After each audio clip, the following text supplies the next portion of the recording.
podcast of Dr. Ofweneke and Andrew Kibe talking about the looks of Stivo Simpleboy. And I have three perspectives. Number one perspective is that I think we must get to a place where a podcast is not built on trends, but solid conversations. It seems like when people want a podcast or a conversation to trend is that they must attack a person. Look for a public figure, a person who's rising, tear them down, and then as you tear them down, that's how you gain leverage. Or look for anyone who's vulnerable, where you know people will laugh. Because I'm sure there are people Andrew Kibe cannot attack. He can't start attacking, let's say, the grandson of Uhuru. He can't pick up on anyone. But because he knows that Stivo Simpleboy, every time people keep on trolling him, if I mention this person, nothing will happen to me. We must get to a place of taking accountability. I've seen an apology video from Dr. Ofweneke. It's a good move in terms of branding. But in terms of you taking accountability, I feel you can do much by deleting that video, that whole episode, if Andrew Kibe does not also release an apology, and you look for Stivo Simpleboy at a personal level, actions speak louder than words. Because a lot of damage has already happened. Damage to his persona, damage in terms of branding, because words are powerful. They shape culture. They shape how people see a person. People will joke about it. People will laugh about it. It can affect his self-esteem. Do you know many men suffer low self-esteem in Africa? About 70% because of looks. Either because of skin tone, either because of height, either because of how they talk, either because of money. Men suffer low self-esteem. I expected that podcast to be a podcast that can empower men to become better. But as it is, tearing down another man is also affecting the self-esteem of another man who probably also has issues to do with looks.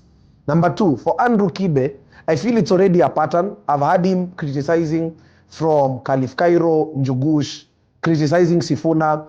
There is a group of men who are above, let's say, between the ages of 40 up to 55. They made mistakes in life.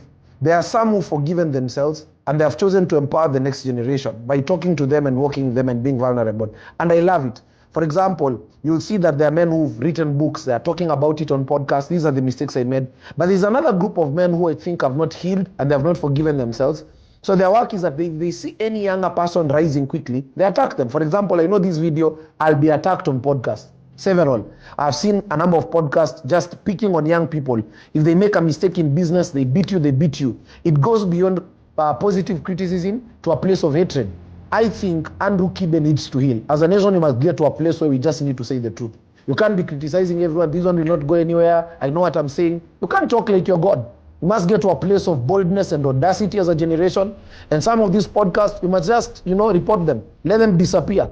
Because such conversations kill a nation. Number three, I think as a society, we have to get to a culture where we must define the identity of people beyond the looks.